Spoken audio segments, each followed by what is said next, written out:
Transcription number 491. 5 seconds. Start. Sir, I know for some time past how this government is functioning.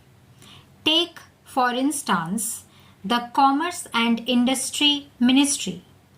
Since the last 1 decade, this ministry has faced many changes.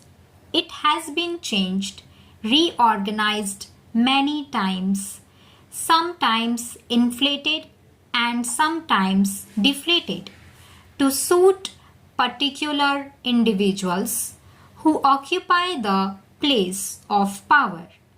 In the beginning, as the House is aware, there was the Commerce and Industry Ministry. It had within its fold external and internal trade, many of the public undertakings, private sector, companies, and small industries too. But from time to time, as I said, this ministry has been cut and changed and suffered because of a particular person in power. So, the ministry became weak and small as time went on. The net result was that no effective functioning was possible. It is amazing how a vital ministry, the Ministry of Commerce and Industry, has been subject to such vicissitudes, has been subjected to such changes. We all know that no ministry can function in an atmosphere of instability and uncertainty. There has got to be some continuity. Otherwise, the ministry cannot develop its own character, its own personality. But unfortunately, there is a continuous disintegration of the Commerce and Industry Ministry. And what is the picture today? Today, sir, the different limbs of this ministry have been scattered among various ministries and departments.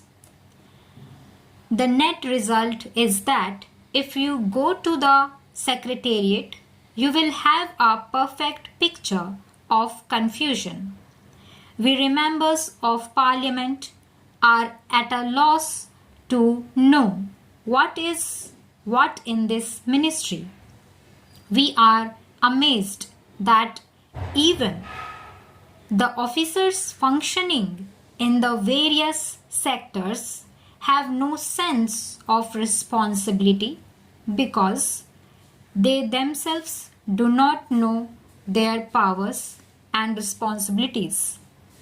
The picture is very confusing.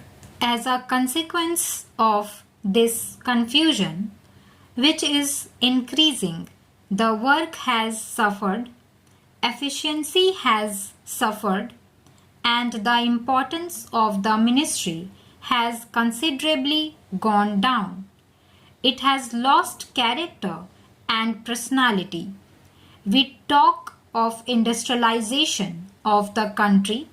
We talk of rapid economic development. Unless the ministry is clear-headed or properly organized, it would be difficult to bring about rapid economic transformation or quick economic development. So, my first remark is that the Ministry of Commerce and Industry has to be properly organized so that there can be effective functioning, there may be far better coordination and there may be fruitful work. Take for instance the huge number of complaints about licensing. We do not know what is the policy of licensing. In certain others, there is not much of licensing. Also, we see that the licenses which have been granted have not been properly utilized, partially because the government has not been able to remove some of the official bottlenecks. Take the instance of collaboration agreements. In the matter of collaboration, we find considerable delay and lack of quick decision.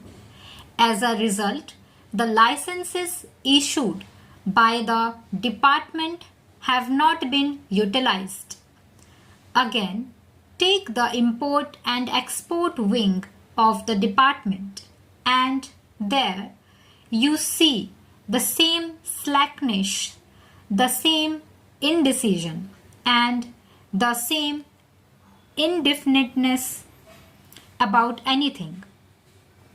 Therefore, for the ministry to function effectively, it is necessary that the ministry should have a stable future and should have adequate powers and responsibilities.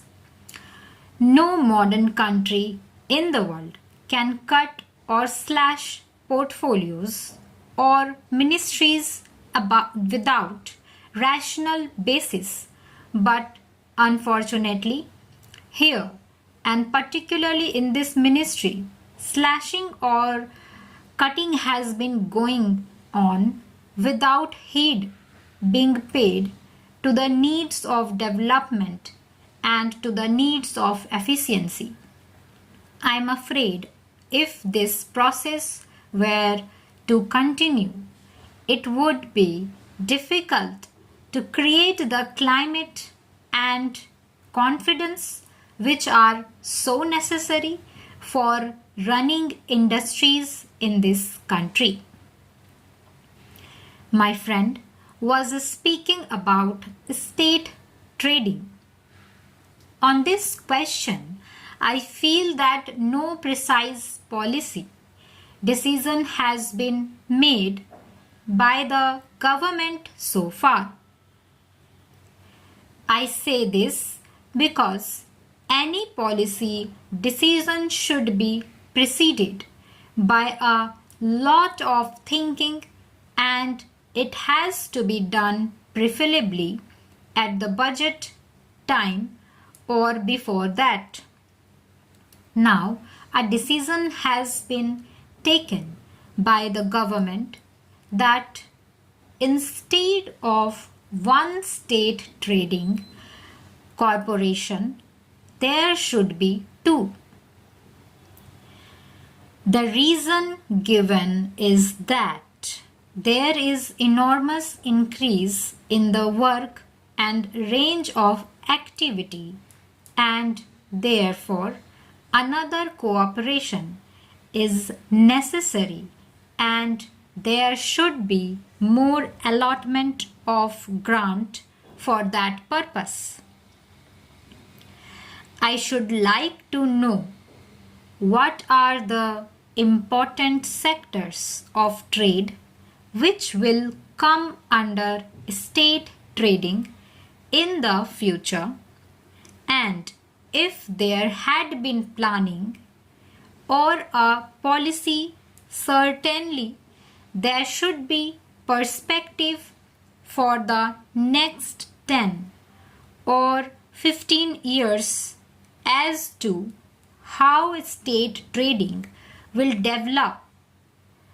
But by looking at the history of state trading, I feel that no attempt has been made to systematize the work and no planning is there, and the country does not know what would be the extent of state trading and what would be the schedule of commodities which the state trading is now going to take up.